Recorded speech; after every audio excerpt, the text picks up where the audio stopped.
Bonjour à toutes et à tous, bienvenue sur New Frame, l'actualité du foot décryptée toujours plus claire. On ouvre ce journal par un feuilleton mercato qui fait beaucoup de bruit en Angleterre.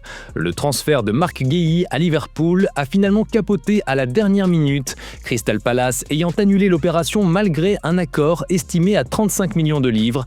Mais ce contretemps pourrait bien profiter aux plus grands clubs européens. Le Bayern Munich, le Real Madrid et même le Barça sont désormais à l'affût pour récupérer le défenseur anglais l'été prochain, libre de tout contrat. Une bataille XXL en perspective. Et en parlant de mercato, direction la Roumanie, où un autre défenseur français a trouvé un point de chute inattendu. Libre après son passage à West Ham et une expérience en Arabie Saoudite, Kurt Zouma s'est engagé avec le CFR Cluj pour 2 saisons. Un nouveau défi pour le champion d'Europe 2021 avec Chelsea, qui espère relancer sa carrière sur la scène européenne. Du côté de Liverpool, les Reds anticipent déjà l'avenir offensif. Si Mohamed Salah reste lié au club jusqu'en 2027, Arne Slot prépare dès maintenant la relève. Le coach néerlandais aurait un œil attentif sur Michael Olise, perçu comme un possible successeur à long terme de l'Égyptien.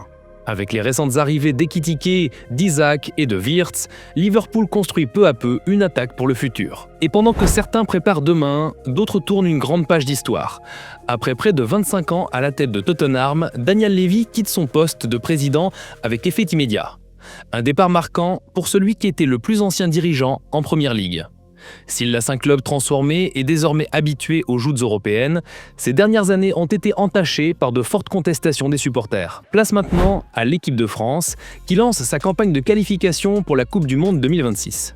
Contre l'Ukraine, Didier Deschamps devrait titulariser Désiré Doué sur le côté gauche, une première grande opportunité pour le jeune talent rennais. En charnière, Upamecano et Konaté formeront la paire centrale, tandis que Lucas Digne prendrait le couloir gauche. Au milieu, Manu Koné est pressenti aux côtés de Tchouaméni. Bien sûr, Kylian Mbappé mènera l'attaque, soutenu notamment par Michael Olise et Bradley Barcola. Et justement, à propos de son capitaine, Didier Deschamps a tenu à clarifier une chose. Selon lui, le brassard n'a jamais pesé à Kylian Mbappé, qui reste concentré sur son rôle et affiche toujours la même sérénité. Une mise au point qui confirme la confiance totale du sélectionneur en son leader à la veille d'un rendez-vous crucial. Voilà pour ce tour de l'actualité foot. Entre mercato agité, départs historiques et nouveaux défis pour les Bleus, la saison s'annonce riche en rebondissements. On se retrouve très vite pour un nouveau décryptage sur New Frame.